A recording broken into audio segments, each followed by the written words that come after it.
میرا اور میں تیرا یار رہوں، مجھ کو فقط تجھ سے ہو محبت خلق سے۔ حضرت سلیمان رضی اللہ تعالیٰ عنہ کہتے ہیں کہ نبی کریم صلی اللہ علیہ وسلم نے شعبان کی آخر تاریخ میں ہم لوگوں کو واعظ فرمایا کہ تمہارے اوپر ایک مہینہ آ رہا ہے جو بہت بڑا مہینہ ہے، بہت مبارک مہینہ ہے۔ اس میں ایک رات ہے شب قدر جو 1000 مہینوں سے بڑھ کر ہے۔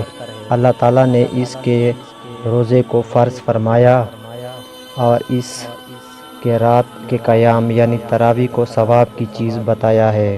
جو شخص اس مہینے میں کسی نیکی کے ساتھ اللہ کا قرب حاصل کرے، ایسا ہے جیسا کہ غیر رمضان میں فرض کو ادا کیا، اور جو شخص اس مہینے میں کسی فرض کو ادا کرے وہ ایسا ہے جیسا کہ غیر رمضان میں 70 فرض ادا کرے۔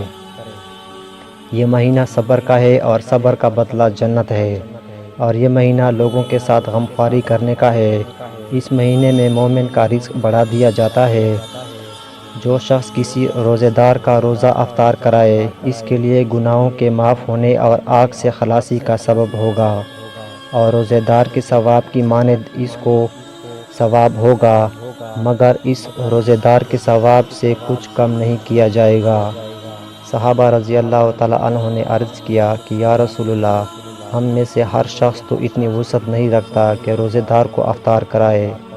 تو آپ صلی اللہ علیہ وسلم نے فرمایا کہ پیٹ بھر کھلانے پر موقف نہیں، یہ ثواب تو اللہ جل شانہ ایک کھجور سے کوئی افطار کرا دے، یا ایک گھونٹ پانی پلا دے، یا ایک گھونٹ لسی پلا دے، اس پر بھی مرمت فرما دیتے ہیں۔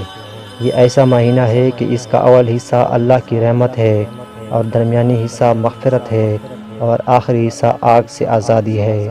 جو شخص اس مہینے میں ہلکا کر دے اپنے غلام و خادم کے بوجھ کو، حق تعالیٰ شانہ اس کی مغفرت فرماتے ہیں اور آگ سے آزادی فرماتے ہیں۔ اور 4 چیزوں کی اس میں کثرت رکھا کرو، جن میں سے 2 چیزیں اللہ کی رضا کے واسطے، اور 2 چیزیں ایسی ہیں جن سے تمہیں چارہ کار نہیں۔ پہلی 2 چیزیں جن سے تم اپنے رب کو راضی کرو، اور کلمہ طیبہ اور استغفار کی کثرت ہے، اور دوسری 2 چیزیں یہ ہیں کہ جنت کی طلب کرو اور آگ سے پناہ مانگو۔